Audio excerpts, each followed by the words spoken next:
Okay, this is the second shot of me. There we go, right here. Chuck. Nudge. So, bro, I want to hear about the journey. You know, growing up in Hong Kong, then moving to Aussie. Now you're in the U.S. Talk to me a little bit about just the journey through rugby, living in 3 different countries. What's that been like? That's been pretty cool. Yeah. I'm very fortunate. Born and raised in Hong Kong. Dad, as an Australian, got me into rugby at like 5 years old, I think, for the mighty Sandy Bay in Hong Kong. Yeah. And yeah, made some good friends, had great coaches, had a lot of fun kind of playing the game. That was, I mean, youth rugby is all just about having fun and getting out on a Sunday. And yeah, just kind of progressed from there. Yeah. Got lucky, hit a little growth spurt. When was that? When was the growth spurt? That was early. So I was a tall and skinny, lanky fella back in under 12s and that. Yeah. That's crack up. And then, I got to go to boarding school, which was awesome time in Sydney. What was the decision behind going to boarding school in Sydney?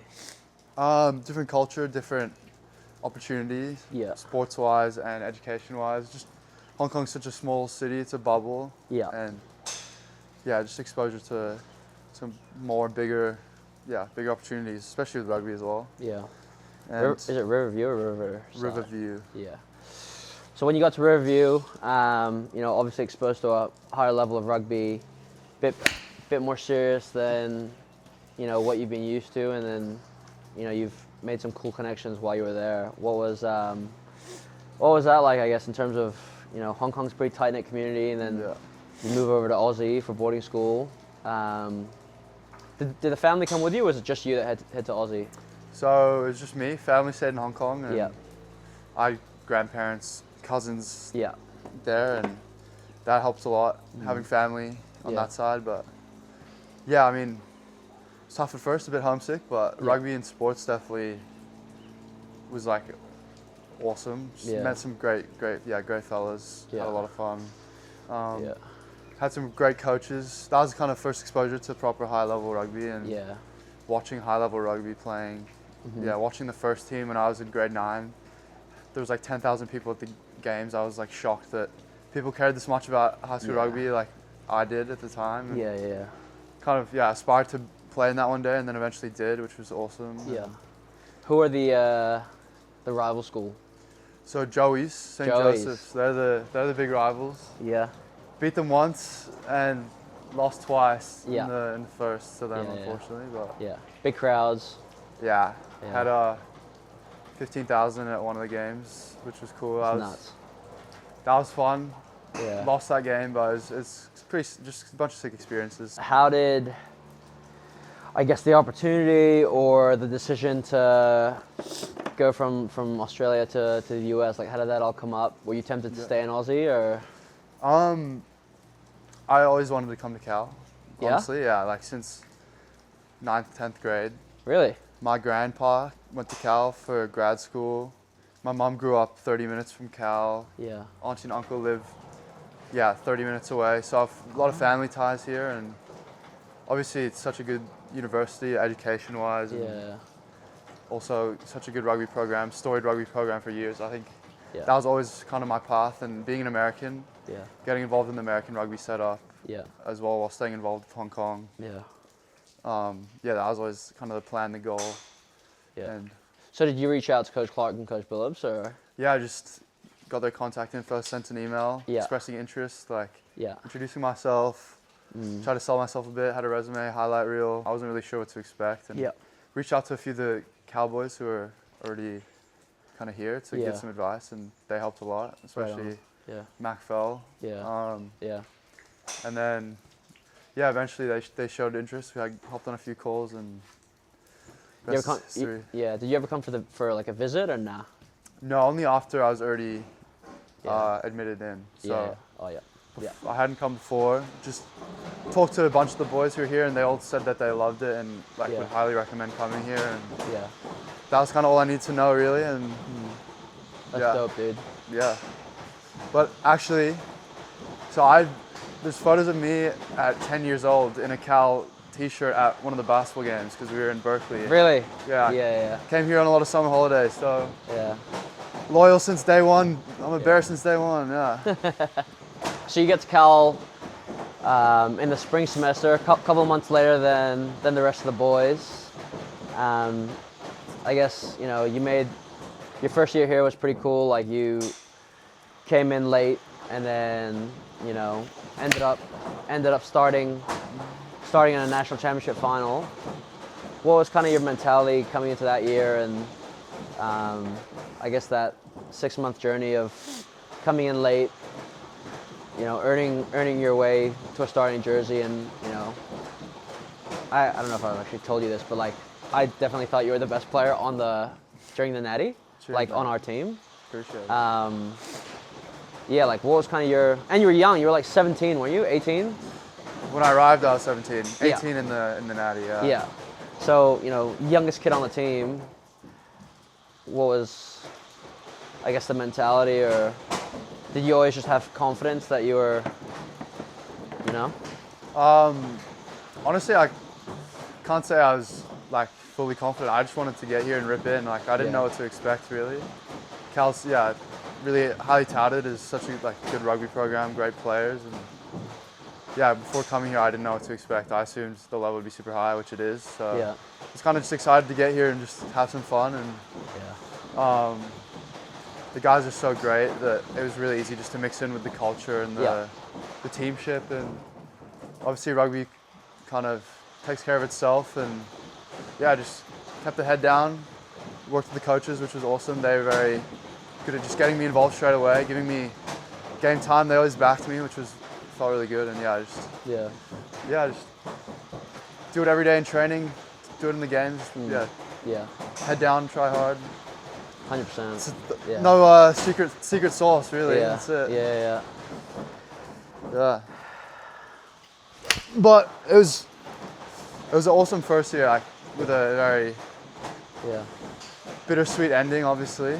Yeah. But it's I'm sure, as you know, getting to the national championship, how badly how much work it takes, and once you don't win, how badly you want to get back there and do it, which is hopefully what we do this year. But I think that hunger and drive is in all of us. We want to get back and for sure do it for the first time in 7-8 years. So it was every step of the journey at Cal has been awesome. Loved every minute here. So, bro, you had a pretty gun first year here at Cal. One of the youngest kids on the team, starting. In your, I guess, personal journey, what was the evolution as someone who is young, starting, just trying to make a name for yourself on the team, and now, you're a leader, upperclassman, huge part of the culture, huge part of the back line. What's that journey kind of been like for you? Yeah, I definitely came from kind of learning from the guys who came before me. Had some good leaders over the years in the back line, guys like Max Schumacher, who's out there playing MLR. Will Shanklin last year is playing in Italy. Some great players and characters. Yeah. Kind of, as you get older, there's more responsibility to be a leader, and that's definitely a privilege. So I guess for me, it's just all about raising and keeping the standards high, making sure that comes across to everyone. And Randy and Saul, the other backs leaders, do a great job of that. So it's been fun to work with them since day one. We kind of came in all playing together, and with Kate, of course, and all the other boys. But I guess to me, it's just all about it's about having fun and locking in the right times, raising the standard as always, and keeping the strong culture that we've established, by you and Rand and guys like that. But it's all about balance and locking in when we gotta lock in. Have a bit of fun. Doing stuff like this, but no, it's been fun. It's been great, and I guess all of that hopefully culminates in winning. That's all we want to do. Obviously, been here 3 years, so it's time's ticking. We got to get a natty before you go, mate. For real, bro. Ooh. Fuck.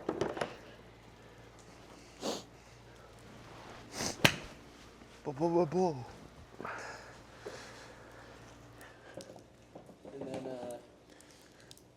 when you were with the 20s, US 20s. Yeah, sweet. So, bro, I guess we'll start with the coolest achievement, which was debuting recently for Hong Kong. Absolutely. Got the start against Brazil. What was the process like from getting called in, getting contacted by the coaches? What was that like? Yeah, so like I said, it all really started back 2023 summer playing U20s. Yeah. Got a chance to represent Hong Kong on the world stage, which is pretty sick. Played with some good coaches. Yeah. Joe Barker, Logan Asplin, both still in the setup. And yeah. I guess So that was when you went to Kenya, eh? Yeah. Kind of all started there. Mm-hmm. Played outside center for that whole tournament, and it was good fun. Yeah. Yeah, and then kind of after last summer, playing with the US. Yeah. Joe Barker, the head of Pathways, gave me a ring and was like, the head coach, Andrew Douglas, wants to get lunch. And so I had to, just went straight into lunch with the head coach of Hong Kong and presented me the very exciting opportunity to be involved going forward. Yeah. Which is obviously a tough decision because of my US. Like eligibility and Eligibility, stuff? yeah, exactly. And they basically said I don't have to commit, but it's on the table and they'd like to pick me in the test series against Brazil. Yeah. Hopefully make my debut. And when you were making like that decision, how long did that take you in terms of like weighing up whether to go down the Hong Kong path or the US path? Yeah, it was a tough call. Yeah. Both nations are in a good place with rugby. Yeah. I love my time playing for the US U20s, but I think ultimately I decided quite quickly that Hong Kong's path forward was for me because of the World Cup. That's kind of my ultimate goal, is to play in a World Cup. And through the Asia qualifiers, I think there's a pretty good chance Hong Kong qualifies. Yeah. Big summer this year, but Yeah, I knew. And also the sevens is in a great place. Yeah. 2 points off making the Olympics, and that's a goal going forward. Yeah. But yeah, ultimately just Hong Kong's in a good place. Professional, coming back to full time. Yeah. So it did take some thinking because I've had some great coaches with the US, but ultimately kind of knew Hong Kong was where I wanted to be. So you had that first week to prepare, get your feet under you, get under the jet lag, and then you enter test week against Brazil. You're named on the Tuesday. On the Tuesday to start, number 13. What was that experience like? Were you surprised? Were you shocked? What was that like? Yeah, so week of training, all was going smooth. Never really had any expectations of playing, and I was just trying to soak everything in, you know? Yeah. And then team was named. No signs or notice. Got the call to play outside, which was pretty insane. Yeah. Kind of just hearing it, I kind of froze. I didn't hear a single other name on that team sheet. I was just like, holy moly. Yeah. Yeah. But so much has gone into it to kind of get up to that point. Like, so many people to thank, and it was just surreal.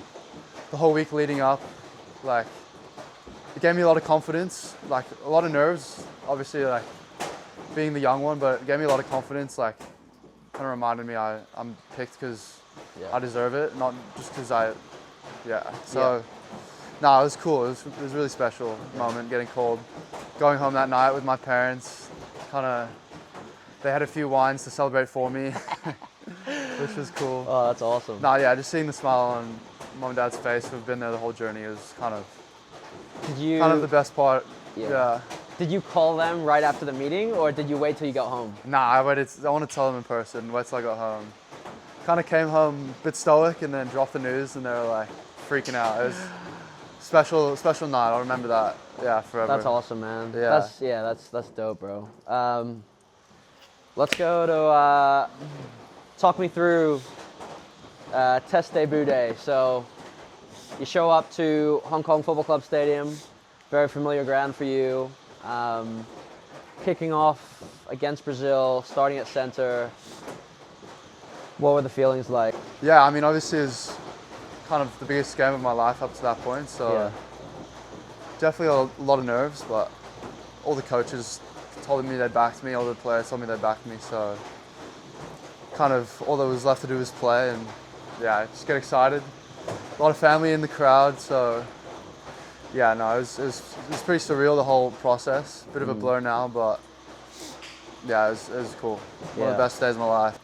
So bro, you run out in the tunnel, you do the anthem, and then kick off. What was the level like? What was going through your head throughout the game? Talk to me. Yeah, I mean, definitely physical, like I've never played before. But I guess once you make that first touch the ball, first hit, it's just rugby from there, as you know. Yeah. Yeah, I mean, physical, fast-paced, intense, big collisions, but that's the sport we love, and yeah, it was good. Yeah. Unfortunately, didn't get the result we wanted, but being able to play 80 in front of my parents was just unreal. Yeah.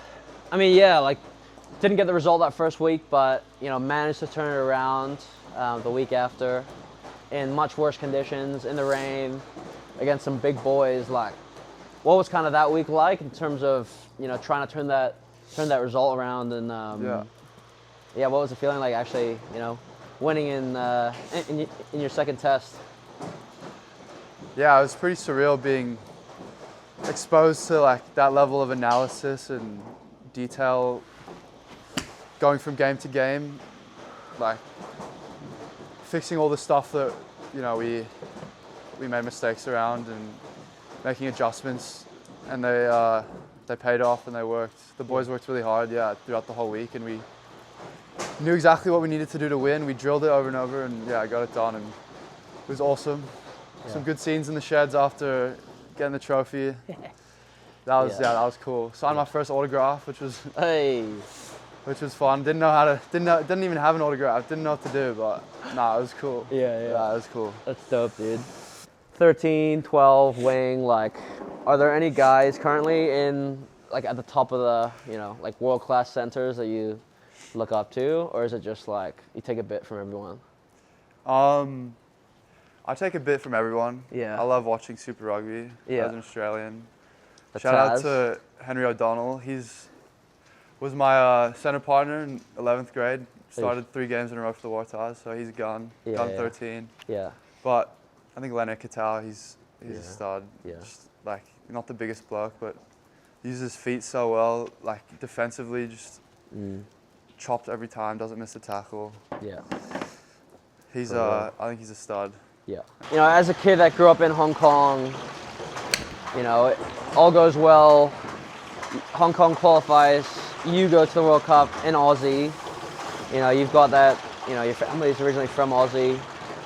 What's kind of the feeling behind that of like you could potentially be, I don't know, playing at the pinnacle of rugby at, I guess, your home or one of your homes? It's pretty cool, eh? Yeah, I mean, pretty insane opportunity. Doesn't come around much, often, so kind of once in a lifetime. So yeah, I guess it's a bit of motivation to work hard and kind of give it all I got, give it a crack and see if I can get there. And if you could play against one nation, Australia. Yeah, definitely play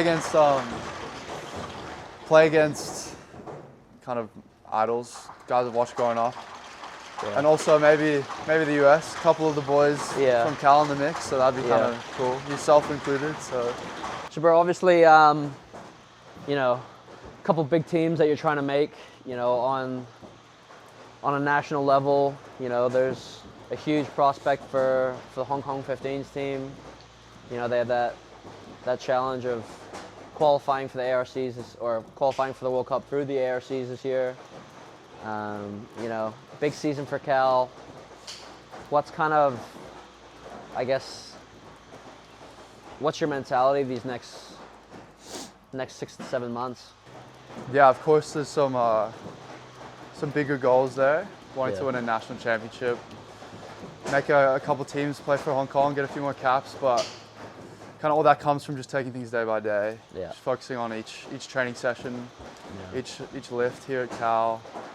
Can't get too ahead of myself. Obviously, with bigger picture, like it's good to have goals, but it's also good to kind of take little steps to achieve them. So yeah, definitely just really focused right now on the Cal season, nailing each training session, winning each game, and yeah, hopefully going forward, good things happen. But yeah, we'll see. I really appreciate you coming on, man. You're the first guest, and hopefully the first of many. You've been a huge part of the team so far, so I know you're gonna play well for the rest of the season, and you're gonna have an awesome summer with Hong Kong. So yeah, man, thank you for coming on. Appreciate you sharing your story, bro. It means a lot. Really appreciate you having me, Chuck. It's been good fun, mate. Yeah, appreciate good it. to see you hit a few balls, brother. Onwards and upwards. By the end of this, he's gonna be Tiger Woods piping him 300 for sure.